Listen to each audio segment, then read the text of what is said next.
Hey, and welcome back to the podcast. We are here with Don Moore from hybridtheory.com. Don is the president and CEO of Hybrid Theory North America. He's responsible for the overall strategy, operations, and business direction of the company in the region. And we are going to be talking today about how to oversee different personalities and work styles to drive campaigns. We are going to be talking about Don's experience as the CEO of a large organization and about CMOs and metrics and marketing and wherever we go. So Don, glad to be talking to you. Nice to be talking to you too. Thank you for having me. Super glad to have you. And so, I am here to amplify you, to get the word out about your message. So what the heck should we be paying attention to? What's the problem and what should we be knowing you for? Well, as you mentioned, I'm a marketing and sales person. I've been in the industry a long time. I probably don't want to say how long, but here at Hybrid Theory, which is my current stop, I oversee all the operations for our North American operations. And what that means is it's really about digital media marketing is what we do. We are one of those people that place for our clients and agencies exceptional digital marketing pieces that you see and sometimes probably annoy you as you surf through the internet day to day. Okay. And so digital marketing means a lot of things, but what is your focus? What has you the most excited when it comes to digital marketing? Probably the way I guess these days it's the balance between respecting the privacy of the consumers we try to reach on behalf of our clients and finding new and innovative ways to bring that relevant content to them. So we do a little bit of both. I mean, and it seems like every month there's new technology and new ways to do it with discipline and respect for the clients that we serve and also for the consumers that we reach. So it's a fast moving industry. It really is. And every week it's a little something different. Yeah. And so can you give us a fun story of one of these crazy different weeks and just to give us an idea of maybe what your week is like or what your company's focused on, or just to kind of like give us a little bit of a quick story? I don't know if I have a story at the top of my head, but I know that every Sunday night I try to plot out my week. And it seems that every Friday night when I look back on what I was going to do, I've accomplished none of the things I set out the week to start with. But we do have a couple of clients in recent weeks, and I can't really name them by name, but I kid you not, they have come up with no less than 10 changes to their marketing plans. And I don't mean just creative. I'm talking about entire approaches and platforms. They want to do television, they want to do CTV, they want to do CTV, they want to do video, they want to create a web series, they want to create all in one in the last 30 days. So this is really a nonstop, kind of change. But we've got a great team here. I'm really honored to be a part of them, and they take these things in stride a lot better than I do sometimes. So yeah. And so what has your evolution been like? Because you say that now you're here and you have this team and you plan out your day, but sometimes you're just all these fires that get in the way. And it seemed like there was a little bit of subtext in there as far as like being patient with your client and going with the embracing the chaos, basically. So, I mean, what sort of like personal improvements have you picked up in those last couple of decades? Like, what were you like, all those years ago, and what kind of like mistakes have you learned from?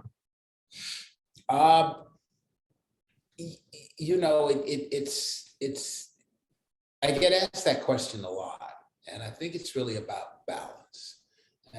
And what I mean by that is, when you do start out on your career, everything takes on an importance of almost epic magnitude about even the smallest things you do, especially if you want to do a great job. And that's the way it was for me. So everything was very emotionally vested at one point. I was emotionally vested in everything we do. But as time goes on, you see things repeat themselves, the patterns repeat themselves, the same things, not the same mistakes because you learn from it, but you see people that would act the way you say that you used to. that would be the same way you used to. And then here come the kids, and here come the marriage and life intrudes, and you realize to put these things in their place. So my job now is, at this point in my career, is to really be a mentor and a teacher about work-life balance, and to recognize that there will always be clients that change their mind 30 times in a week. And there'll always be that mistake that happens at the last minute, or somebody, the most conscientious person that is a part of the team will always end up one day making some kind of error or overlooking something. It happens. And it's not the end of the world. You have to keep that in balance. And remember, the things that are really important are usually waiting for you after 5 o'clock or 6 o'clock or 7 or 8 o'clock, depending on when you decide to go home. So just keep it in perspective. And cherish your time off. I tell everybody, I try to end every meeting with, statement: your vacation, take it. I want to make sure they always realize that it's important to spend time away and go off the grid and recharge. So I think I try to bring that perspective a little bit more differently than the bosses I had when I was in my 20s. Yeah. And I like that a lot. I like that you get the perspective over time. You understand those patterns. You're not always coming across a brand new situation. You're like, well, I've seen this before. I've seen this personality type before. I've seen this problem before. And in the big picture, it's not so bad. So I like your work-life balance term, especially because I don't know if you've come across, but sometimes it gets kind of misused, right? This work-life balance kind of seems like an excuse to kind of do things halfway at work and then do things halfway at home. And I'm always interested in how to be like fully there, right? Like fully focused and fully energized. And sometimes in adulting, doing the things that you don't really feel like doing and then doing them anyway. And then when you're partway through it, you're like, I don't even know why I was stressing so much. So do you deal with any of that? Do you deal with saying like, oh, I have this full calendar, or I have this family activities, and I'd rather just, sit at home on the couch, and there needs to be a way to kind of energize and focus yourself. So what kind of secrets or insights about that can you share with us? You always, after a full week, it always seems tempting to get that nap in the middle of the day, or do a Netflix surf, at the end of the day, but those things will always be there. And my daughter just graduated from college in about 3 weeks ago. And, I'll never get her 0 to 21 years back. And now she's going to strike out her own and be in the same place I was many years ago. So, when you could always find a way to rest and relax, but real life and real events, you need to take advantage of when they're here. Yeah, that kid's 6th birthday party, boy, I don't know. I would rather be anywhere on the planet. Well, you may think that, but when your daughter graduates from college, you'll look back and say, I wish I was at that 6-year-old birthday party again. It goes really fast. I'm not that I'm ancient or anything. I don't want to come across that way, or some wise Yoda type sage, but just keep pushing. You can always take a moment to sit down. It'll be there. It'll be there. As for work, there are a lot of distractions, more so than there used to be at work. You should try to take advantage of every minute that you can to focus on those things that are important. So there's less to do over on a Saturday or Sunday. There will be weekends that you have to do things. Just accept that as normative. 1 weekend a month, 2 weekends a month. I have gone months without taking a day off, but that can happen. Just don't make it the habit of your lifetime. So that's all I have to say. But it's funny about the work-life balance is about a year ago, I went into a storage facility and opened up a box, and there were hundreds of photos in there. And I had them all digitized. And when you look back on that stuff, that's the real stuff that's important. Digitizing my kids when they were younger. So that's the kind of stuff that's really, really important. And it'll make it, by the way, that kind of stuff will make you be better at work, believe it or not. You'll see. It's hard to explain. It's not in a textbook. But when you feel good about the weekend you spent at a 6-year-old birthday party, believe me, you'll laugh and joke. Your coworkers will roll their eyes. I've been there, I've done that, but you'll do better at work. I promise you. So, because you feel better. I like that a lot, and I can get why that could give you the reason why, or you can feel like you kind of left it all out on the field, so to speak, like you gave it all in the personal life, and there's nothing there left hanging. And my son's 2 right now, and I hear so much of like these parents such as yourself whose kids are in their 20s, 30s, and older, and they just say like, man, the amount of money I would give for like 1 hour back in that period of time. And so I try to soak it all up since that's my present right now. Yeah, I don't know about the 2-year-old stage though. I probably wouldn't want to go back to the 2-year-old stage. But when they're your my daughters used to be my road dog. I'd strap them in the car. I'd go play golf at 6 a.m, be back at noon, then strap them in the car, and they'd run errands with me on a Saturday afternoon. Those times I'd take back because that was hysterical. They were fun. 2 years old, that's a tough age. That's a fun age. That's a fun age. They get interesting at that point. They're turning into little people, and it's really funny. I'm sure you laugh all the time. So, oh yeah, every day, and so does he. And with the parenting and with the working from home and with the pandemic, I'm definitely experiencing the lack of weekends or reduced weekends, and then sometimes just jumping in for 15 minutes just to make like a little bit of progress or to just see where things are at or just chip away, so that way it's not this huge overwhelming thing later on like you're talking about. And it reminds me of like when I was an immature kid, when I was a teenager, when I was in high school, I would leave assignments until the very last minute, and it was just like so stressful. And looking back on it now, I'm thinking like, why did I put myself through that? But why did like every kid in America do that, right? Every teenager, every high schooler just waits till the very last second. And it's like, if you just put in 15 minutes every day until that assignment's due, then the day before you might only have to put in like 10 minutes. So I like that mindset. And I've been embracing that more than anything else these days, with like the limited time, just jumping in for just a quick 15 minutes just to chip away at something. And what'll happen is when you do it, and I do that too, and that you have to be able to keep that running tally of where everything is in your head so you don't forget something. But just remember, you think you can put together that presentation in 4 hours. I always multiply that by 6 or 7, because just to give myself enough time to think and pontificate over it, change this and that, because it takes twice as long, 3 times as long as you think it might take. So yeah, don't rush it. Start on it 2 weeks early. What does it hurt to do a slide and then go back and change it? You got time. You'll still be you'll still be crunching that last 4 or 5 hours, but that's when, you put enough work in that it's tight. It's really tight, and it's better than you would have done if you had rushed it. Yeah, I agree with you. Well, yeah, you're being like optimistically pessimistic, or maybe pessimistically optimistic, one of the two. But I guess it works either way, right? When you say like, I know it will take longer than I expect, so I'm kind of hedging my bets ahead of time and doing what I should do before it's at the very end of the clock. And so there's a lot of kind of things we've been talking about so far, but what's kind of your big idea, or like what's like your big picture? Because if you're Mr. CEO, you got to be like taking on big jobs, big tasks, thinking about big things. So is there any like just something huge, massive, and epic that's been on your mind lately?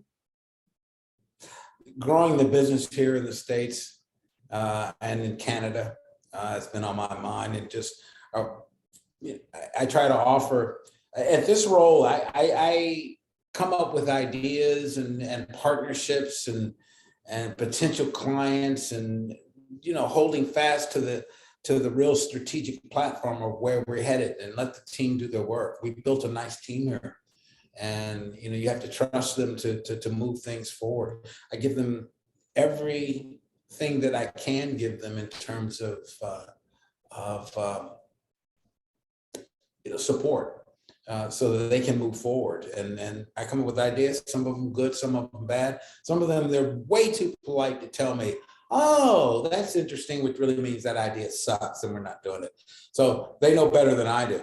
And, we're trying to really increase the size of this business and the service that we give to our clients.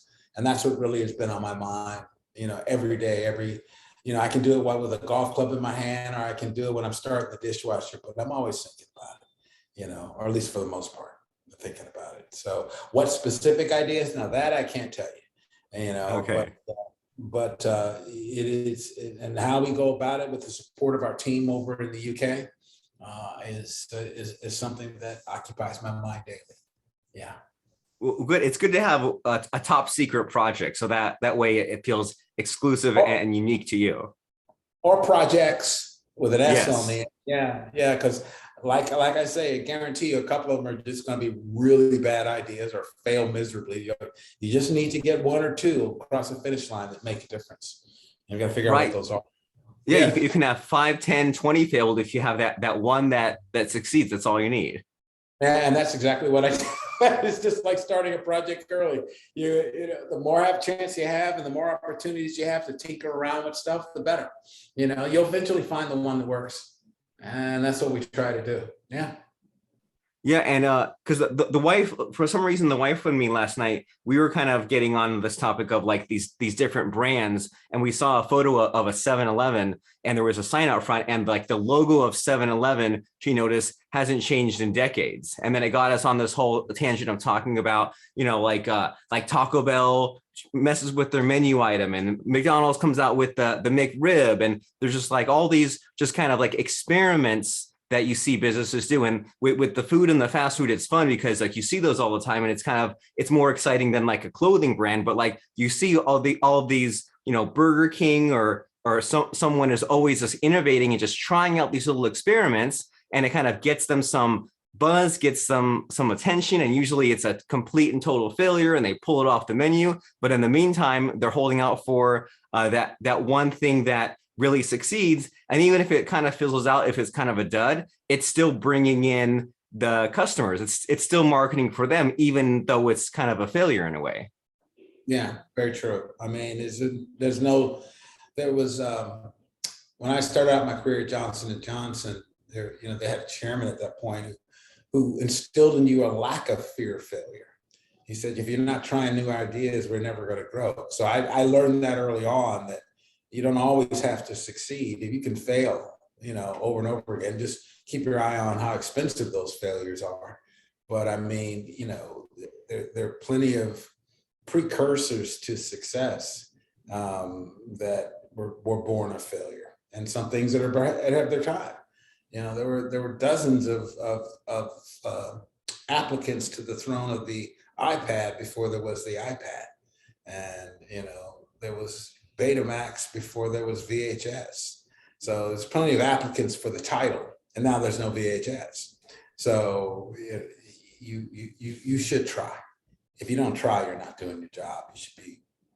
You should be flogged at daylight, for not doing your job. Yeah, very true. And you always hear about, things like 80-20 or like a loss leader. And as long as you have, your mainstays that are making you money, and then you have all these little experiments on the periphery that maybe those are failing over and over, like you said, as long as it's not too costly, totally okay.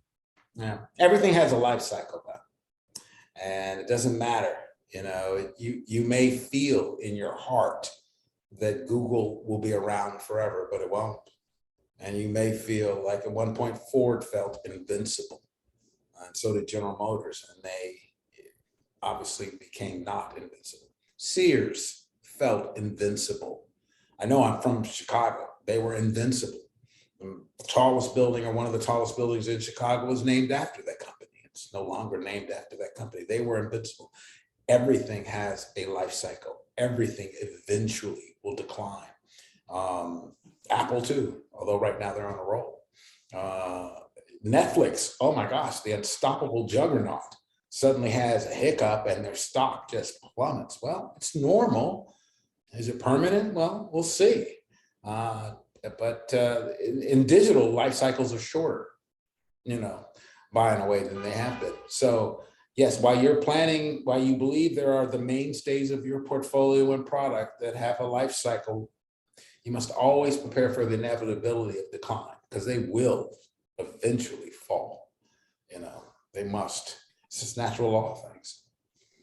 And you're reminding me of a few years ago, I found some webpage that they looked at all these websites from 20 years ago, and they showed like New York Times front page, Amazon, and they looked like the most like piece of garbage websites. But it just goes to show like how much things have changed and how these life cycles have happened. But you don't realize it because you're going through the gradual day to day, and you don't realize like, oh man, I stopped using Alta Vista or Excite how many years ago? Just but you didn't notice because there was that one day when you didn't log into MySpace anymore, or you didn't fire up Napster anymore. But then you look back at the years, and it's so drastic. And so, as we're beginning to wind down our conversation here, Don, I want to make sure we fit in here a little bit of room for like a little bit of a failure story, because we've talked about some other stories and talked about failures, but like solving the problems or maybe even like the difficulties you've been having growing this company. Like, what comes to mind as far as just the obstacles, the struggles you've been coming up against lately?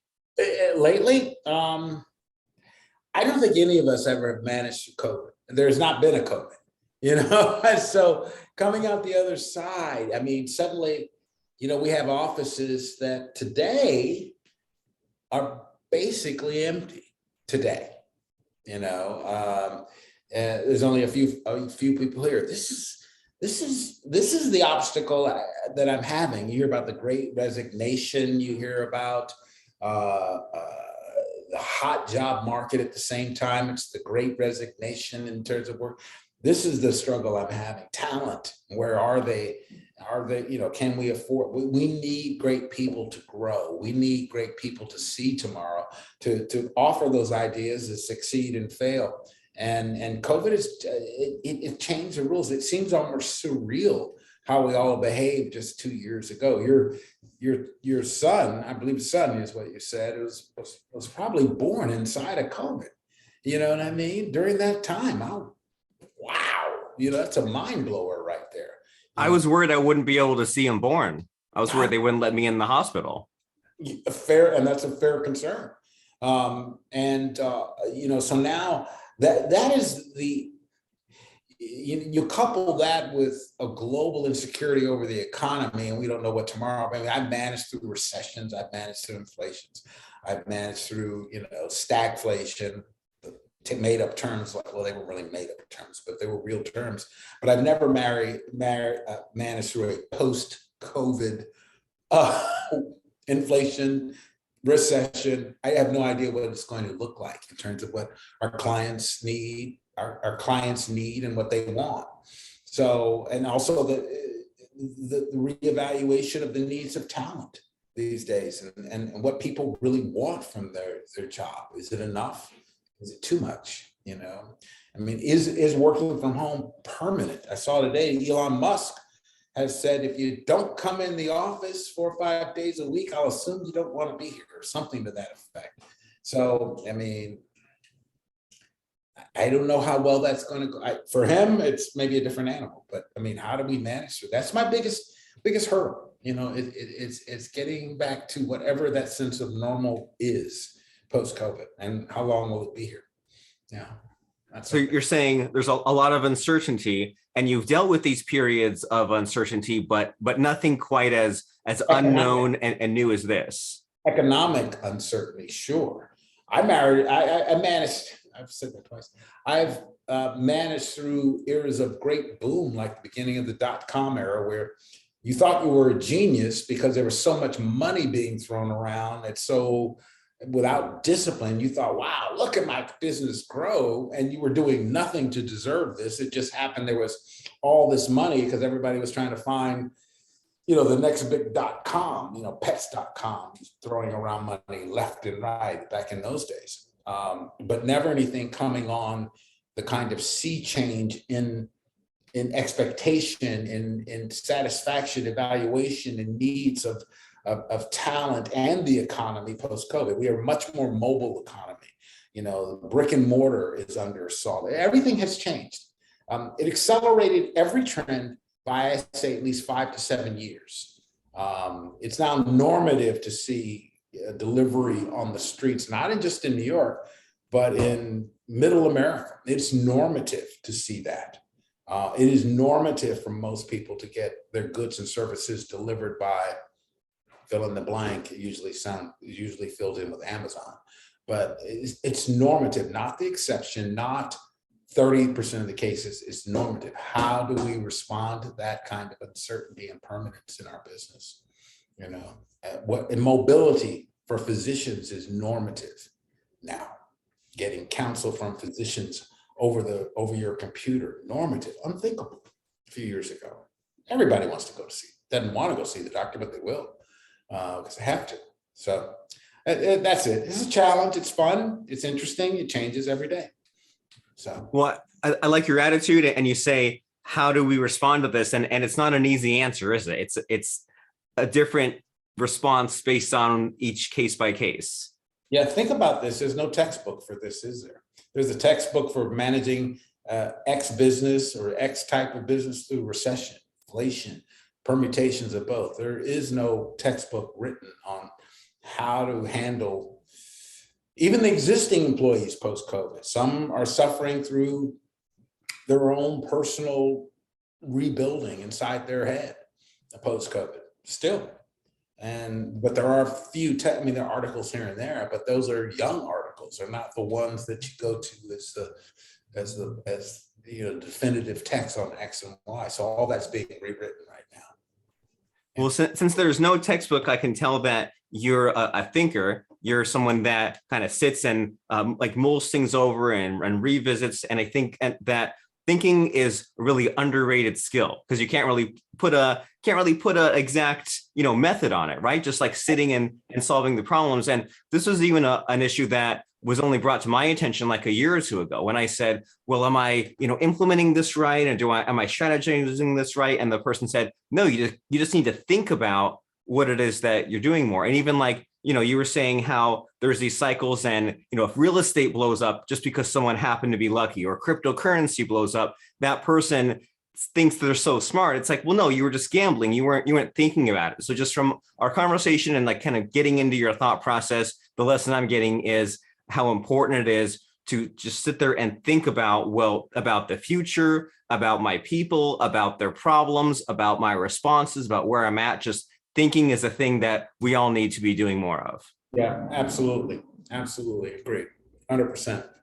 Well, cool. Well, we've been having a nice conversation here, and I want to make sure that we plug hybrid theory and tell people really quick in these last few minutes about what you're all about. So hybrid theory, it's not for everyone, but who is it for, and what's the sales pitch? We build custom audiences based on proprietary intelligence. What that means is, if you're a business, either a client or an agency, we build custom audiences that better address your needs of how to reach your end consumer, places you may never have been before, incremental business you may never have seen, and we're the ones that have it and probably do it better than anybody else in the industry. But in addition to that, we can run and have put together hundreds of thousands of digital marketing campaigns, not just for the Fords of the world, or the McDonald's, as you mentioned, of the world, but we specialize in helping those small to medium-sized businesses that don't have access to the big bucks, the hundreds of millions or tens of billions of dollars to throw in their media. We're the ones that really help them, and that's really the part that is really America. It's not necessarily run by the mega corporations. It's the business on the corner that has $500,000 or 200 or 100,000 for their own marketing budget, perhaps even less, and we're there to help with technologies that you normally can't find, that is reserved for those really huge clients. And that's where we found our niche, and we're glad to serve that way. So how can someone reach out to you and your agency and make contact? Hybridtheory.com is a good way to start. You can, even if you have a story you want to share on there, maybe what you need, we have a sales team that can be contacted on that website at any time, or Hybrid Theory New York is another way to do it.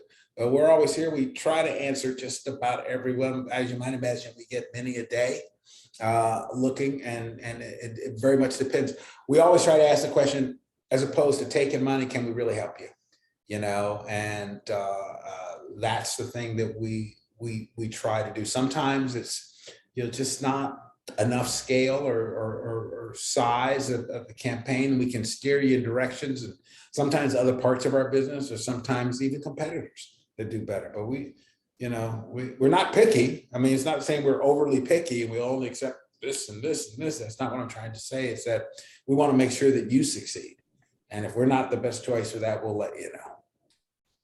Yeah. Well, fabulous. So it sounds like the time is now for if someone is watching or listening and they are that right size of business and they want to have your team help build those custom audiences. If they're tired of the way things have been going, if they need to do better moving forward in the future with all these uncertainties and all these things going on, then the place to go right now is hybridtheory.com and contact Don and his company, get that conversation started, see if you're a right fit, see if they can solve those problems, the ones that you know about and the ones that you don't know about, hybridtheory.com. And any final parting words of advice here, Don, as we wrap up our conversation? No, I wish I did have some pearls of wisdom to drop on you. It'd be a great time for it. But I do want to thank you for taking the time and having me on the show. I really appreciate it.